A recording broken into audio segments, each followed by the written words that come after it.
What's up, epic nerds? Get ready because today we're bringing to life another electrifying chapter of Marvel's Civil War.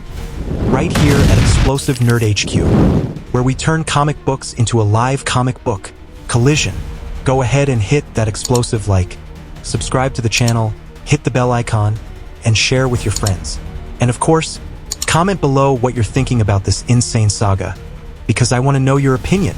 Now, let's get to the action. Amid the chaos in New York, S.H.I.E.L.D. intensifies its offensive against the renegade heroes.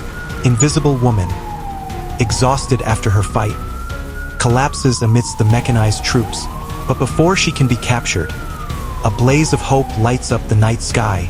It's the Human Torch, bursting into the battle to save his sister at all costs. S.H.I.E.L.D. soldiers report, "Control, this is S.H.I.E.L.D. Team 4. Invisible Woman is now being aided by the Human Torch. After saving his sister, the Human Torch says, 'Easy, sis, I got you.' S.H.I.E.L.D. agents begin their pursuit through the skies of New York against the Human Torch and Invisible Woman. After the clash, they fly on beetle-like hovercycles.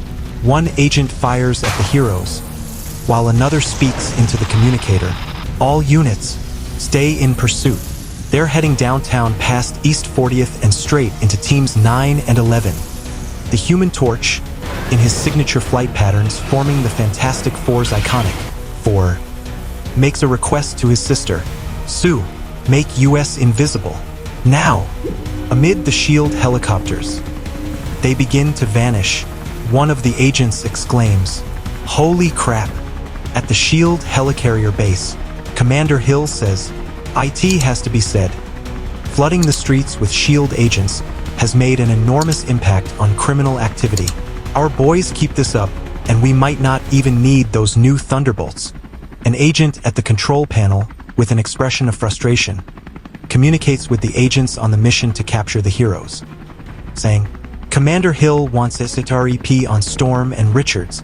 S.H.I.E.L.D. Team 9, you nailed these clowns yet?"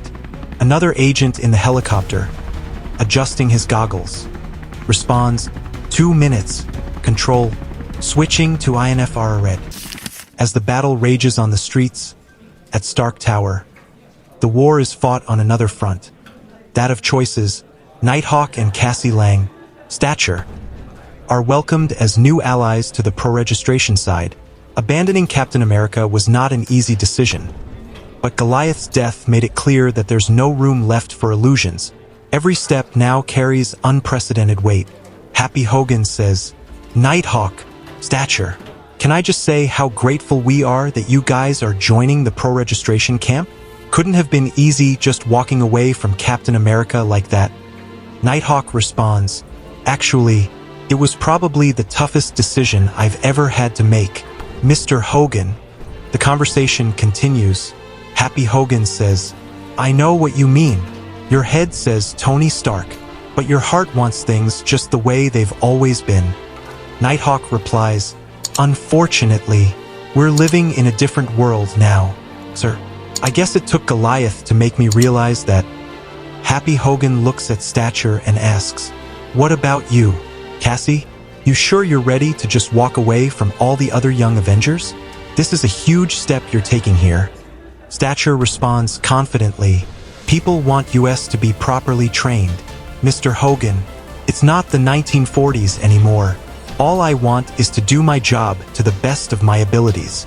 Happy Hogan, concerned, glances at his watch and says, "Great, well, I'll get you downstairs for background checks in a second or two." But Tony Stark said he wanted to welcome you guys personally, not like the big guy to keep people waiting. As the Civil War of Heroes escalates, even the strongest bonds begin to break. In the heart of Stark Tower, Peter Parker, the Spider-Man, faces Tony Stark face to face. What was once trust has now turned into distrust. For Peter, there is no more room for dialogue.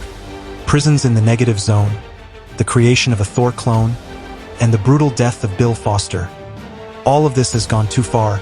Determined, Spider-Man enters Stark Tower by destroying a wall, and in a concerned tone, Iron Man says, "Peter, you're acting like a lunatic. Why can't we just sit and discuss this like grown-ups? Spider-Man, ready for a fight, responds. Because there's nothing to discuss, Tony. I'm leaving the Avengers. With a focus on Spider-Man's face, he continues to speak. I don't have a problem with working for S.H.I.E.L.D., but locking heroes in the negative zone. The cyborg killing Bill Foster like that. Small man, you're in over your head. Iron Man responds, what are you talking about? Even though Thor reacted like a police officer would. Don't forget that Bill Foster was a friend of mine. You really think we're going to let something like that happen again? Iron Man continues to speak. What do you suggest we do with the unregistered super people? Lock them up with regular prisoners. This is only a temporary measure. Peter, lock them up in Rikers and they'll be out again in 5 minutes. The atmosphere gets tense between the heroes, and Iron Man tries to justify himself by saying, what you need to appreciate is that there are forces within S.H.I.E.L.D. and the government who would like nothing more than to absolutely outlaw all superhumans. The compromise we offered them was regulating our behavior, because going back to the good old days was never on the table.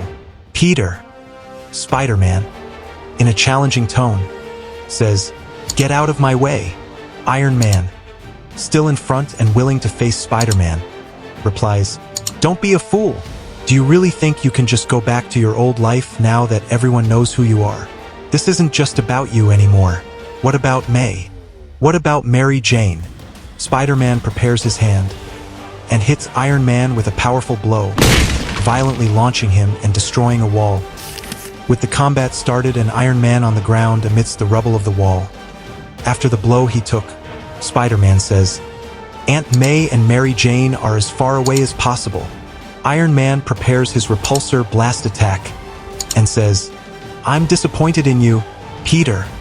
Iron Man fires his repulsor blast. Spider-Man dodges, and he fires his laser again 6 more times. And the always evasive Spider-Man dodges them all and forms a web in front of the window, and responds, not as disappointed as I am in myself. Iron Man moves fast, gets in front of Spider-Man and communicates, Avengers headquarters, reinforced glass. Iron Man gives the command, now.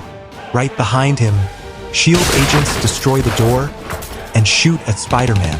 One of the agents says, stand back, Mr. Stark. We got him. Spider-Man is hit and thrown against the window, which shatters and he falls. Iron Man says, stop, hold your fire, and goes to the shattered window and says, damn it. As the conflict between heroes escalates, at S.H.I.E.L.D.'s command base, Maria Hill makes a drastic decision, speaking into the communicator with Iron Man. She says, Stark, this is Maria Hill. I just got word that Spider-Man has gone rogue. Remain in the area and wait for reinforcements. I'm mobilizing all ground agents. Iron Man responds, Maria, wait. I just need to talk to him. Maria Hill replies firmly, request denied.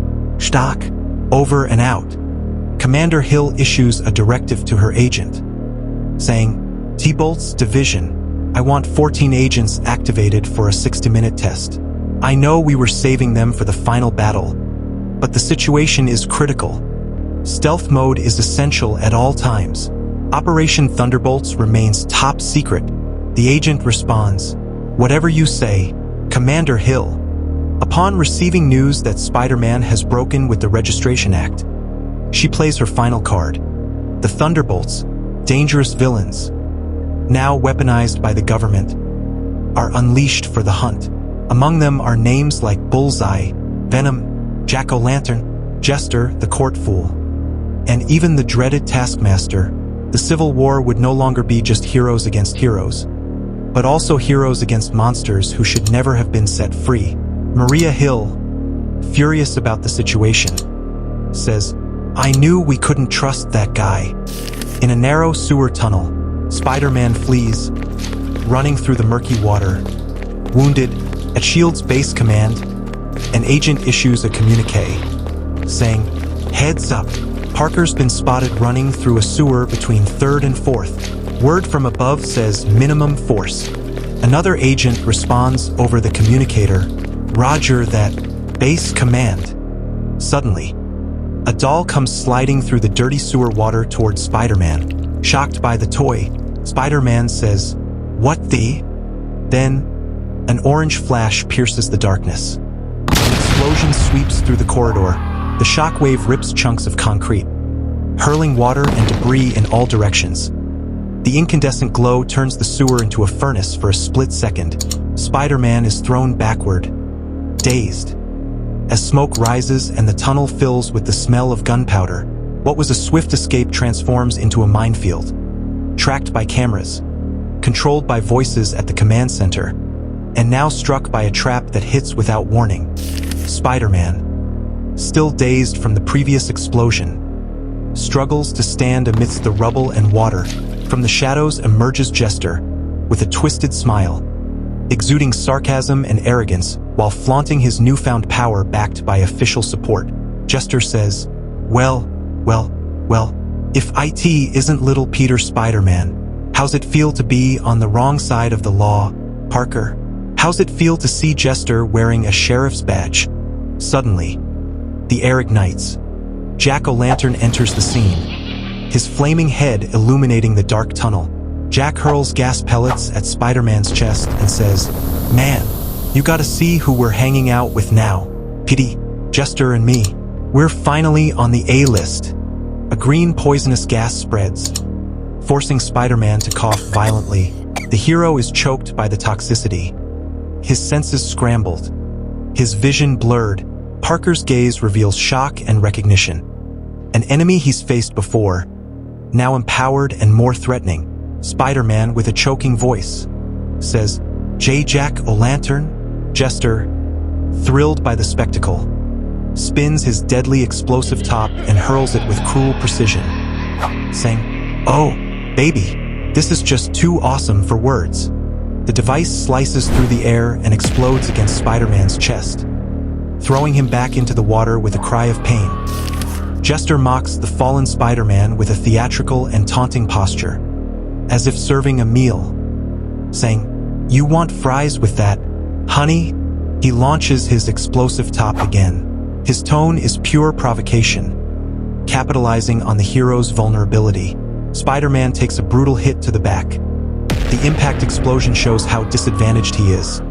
Still dazed from previous attacks, Jack-o'-lantern appears, grabbing Spider-Man by the neck, his flaming head illuminating the scene, and says, "This gig seemed like such a bum deal at first, working for S.H.I.E.L.D., forced to do what they said." Jester, dripping with sarcasm, adds, "But when word from the top says kick the crap out of Spider-Man, well, what can we do? We're only obeying orders, right?" Spider-Man, weakened, tries to speak, recalling Gwen Stacy's death, saying, "I just wanted to do the right thing. Did you know my girlfriend died of a broken neck?" It's a moment of vulnerability and pain as the enemy revels in it. Jack, with bloodthirsty glee, says, "Semuen, let's have some fun while he's still stoned from my gas bomb." A S.H.I.E.L.D. command. An agent shouts to the villains, "Lay a finger on that guy and you get 5,000 volts. Creep, you really think we're gonna let you freaks run around without a leash? S.H.I.E.L.D. support is on their way. Boys, just cuff him and sit tight." Jester, in a frustrated tone, says, "Spoil sports." The story continues brutally. Suddenly a shot blows up Jack-o'-lantern's head. Jester looks on in shock at the bullet trail destroying his partner. And then it's his turn. Another shot goes through his skull and they die instantly in a brutal way. S.H.I.E.L.D. agents are surprised to see the monitor go offline. One says, "What the hell? We lost visual," while the other agent tries to fix the cameras. Spider-Man, desperate from the effects of the toxic gases, seeing everything distorted, shouts, "Who? Wait a minute. I know you, skull-face guy. I know you're way back. Don't I? Who could this white-booted warrior be?" On 32 ND Street, S.H.I.E.L.D. agents speed by, looking for heroes Human Torch and Invisible Woman, hiding in an alley and properly disguised. Even with black hair, Sue Storm says, "You think they saw us?" Johnny Storm replies, "Even if they did, what's there to see?" We're not the Human Torch and the Invisible Woman anymore. We're Mr. and Mrs. Ryan Landau, and we're out for a midnight stroll. Heading toward a door, Sue complains, "I'm still annoyed Nick Fury couldn't find us any brother and sister identities. Pretending we're a married couple is the creepiest thing I've ever done." In a playful tone, Johnny responds, "How do you think I feel? Sis, you look like my last date's grandmother." At Captain America's new HQ, Sue and Johnny arrive, and Johnny says, "Still, it lets us get out there to help people, and that's what's important, right?" Madam Hydra explains to the heroes who the two new arrivals are, saying, "Take it easy, guys. It's only Johnny and Sue back from a mission." As the heroes continue to talk, Luke Cage asks Johnny, "You hear about Cloak and Dagger?" Human Torch, removing his disguise, replies, "No, what happened?" Captain America, still recovering from the last fight against Iron Man, explains to Johnny, "Busted over in Queens, which means our Baxter building raid needs to be revised because I was counting on Cloak for his teleportation skills." Captain continues to speak, "Damn SHIELD units. We've lost a man for everyone we've gained these past few days." Hulkling raises his hand and says, "Maybe I could raid the FF's files. Gop, I could shapeshift into one of their staff and waltz through security no problem." Captain America replies, "Got a bigger job for you in Arizona." Hulkling, likewise. The Invisible Woman already has an equally pressing assignment. Firebird asks to speak and makes a statement. What's bigger than stealing the plans for their negative zone prison? We get in there and free our people. And this starts looking like a fair fight again. Diamondback raises her hand and asks a question. Why the hell does he call it number 42 anyway? Invisible Woman replies, "Knowing Tony Stark, it'll have something to do with his mother." A figure emerges from the darkness. Who could this warrior be? From the dark depths of the urban inferno, a vision emerges that few would believe. The Punisher, hardened by war and blood, strides through the corridor carrying a nearly lifeless body in his arms. Spider-Man, torn apart, bloodied, reduced to pieces after the relentless hunt, still breathes, but barely. With a grim expression, Frank Castle roars like a general in the midst of a battlefield, saying, "Get me a doctor, now!" The floor is stained with the trail of the hero's blood, each drop a testament to the brutality he faced. There's no time for questions, no room for doubts. The civil war among heroes has reached its cruelest point, and even the Punisher knows that. For Peter Parker, a single second could mean the difference between life and death. Inside the secret base of the renegade heroes, the atmosphere is one of shock, as the Punisher bursts through the door carrying a bloodied Spider-Man. The first to react is Falcon, with a mix of surprise and suspicion, saying, "The Punisher!" His shout echoes, accompanied by the incredulous gaze of Captain America. Unable to believe what he sees, he yells, "Linda, Jane, get over here!"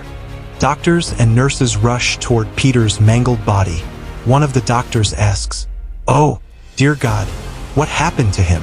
The Punisher responds, "Multiple fractures, serious blood loss, plus some kind of hallucinogen in his system, all thanks to Tony Stark and his friends." The scene cuts to Ultra Girl, smirking sarcastically as she watches the doctor's work, and quips with irony, "Iron Man? I thought Spidey was so far up his, but you couldn't see his feet anymore." The Punisher responds with cold, almost emotionless resolve. "Yeah, well, he's on our side now. Ultra Girl." The statement chills the room. Falcon reacts immediately, his voice thick with anger. "Our side? Since when were you on this team, Punisher?" The camera zooms in on Frank Castle's scarred face, his steely gaze meeting everyone as he spits out his words like a verdict. Since the other guys started enlisting known thieves and multiple killers, silence hangs heavy. Each hero feels the weight of the contrast. On one side, a villain's being used by the government. On the other, a relentless vigilante ready to stand with the resistance. The entire room closes in around the Punisher. The atmosphere is heavy, Uncomfortable, Misty Knight erupts with indignation, her voice dripping with sarcasm and anger. Am I the only one laughing my guts out at the irony here? Frank Castle doesn't flinch, pointing a finger in Misty Knight's face. He stares her down and spits out his words, full of conviction. Who do you think has been out there in a ski mask, watching your backs these past few weeks? The way I see it, you need all the help you can get. The Human Torch retorts with venom. Great, why don't we call up Hannibal Lecter too? Huh? Maybe he's available. The Punisher counters without losing his cool, sharp as a blade. Because Hannibal Lecter doesn't have Black Ops training to get you inside the Baxter building? Stingray steps forward, incredulous, almost pleading, "Oh, God. Please tell me we haven't sunk so low as to recruit the Punisher." The tension grows heavier. All eyes turn to Captain America, who remains silent. Luke Cage can't hold back. It's your call. Gop, do we turn this lunatic over to the cops? Or do we hear him out? A close-up on Captain America's face. His breathing heavy. His gaze fixed, carrying the weight of all his responsibility. He responds, curtly, without breaking eye contact with Frank. Quiet, Cage. I'm thinking. The final scene shows the group in tense silence, gathered around, while Tigra watches from a distance. Discreetly, about to call Tony. A shadow of conspiracy hangs in the air. Hell's Kitchen at night. The atmosphere is grim, marked by the city's artificial lights and the weight of the civil war among heroes. Daredevil, handcuffed and being escorted by S.H.I.E.L.D. agents, walks with his head down. His expression carries pain and indignation. Outside, near the armored transport, She-Hulk watches the scene alongside Mr. Fantastic and says, "This is awful." Reed, in a justifying tone, tries to rationalize the situation. The public is on our side. The government is on our side. Crime is at its lowest in history.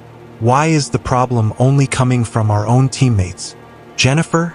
Reed Richards, weary and with a heavy gaze, almost tinged with regret, speaks in a low voice, reflecting, "Sometimes I wish we'd never gotten involved. Have you ever thought about how much easier things would be if we hadn't combined Thor's DNA with Hank Pym's cyber technology?" He continues, lamenting, "If we didn't have this big final battle planned with all those lunatics from the Thunderbolts." Reed lowers his head, in personal anguish. The pain is more intimate now, and he confesses, "Hank wouldn't be drowning in antidepressants, and my dear Sue would never have left me." She-Hulk, staring at him firmly, tries to bring reason to his regret. She retorts with a resolute voice, "Maybe not, but public opinion would have forced S.H.I.E.L.D. to take down every superhero in America. And, even more pointedly," she adds, "people were tired of 16-year-old kids blowing up buildings. Reed, you gave us a future." The sun sets behind the reinforced walls of Rikers Island Penitentiary, casting long shadows over the barbed wire. The atmosphere is oppressive, and the fate of the imprisoned heroes grows even darker. Daredevil, handcuffed, escorted by armed agents. Beside him, Tony Stark speaks in a cold tone, trying to justify the unjustifiable. "You need to understand why we're doing this, Daredevil. We take no pleasure in hunting our friends."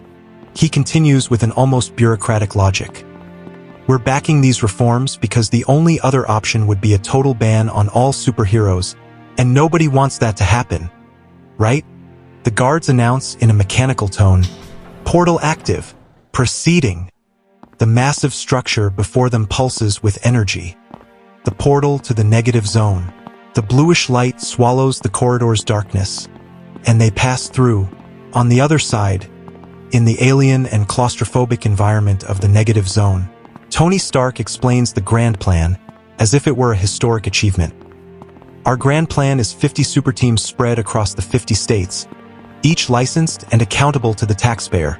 It's the next stage of superhuman evolution, a coast-to-coast federal force." As they walk through the metallic corridor, his voice echoes, revealing more.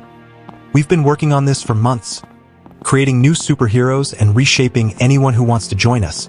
Naturally, you'd be at the top of our list if you were interested. You could even lead your own team.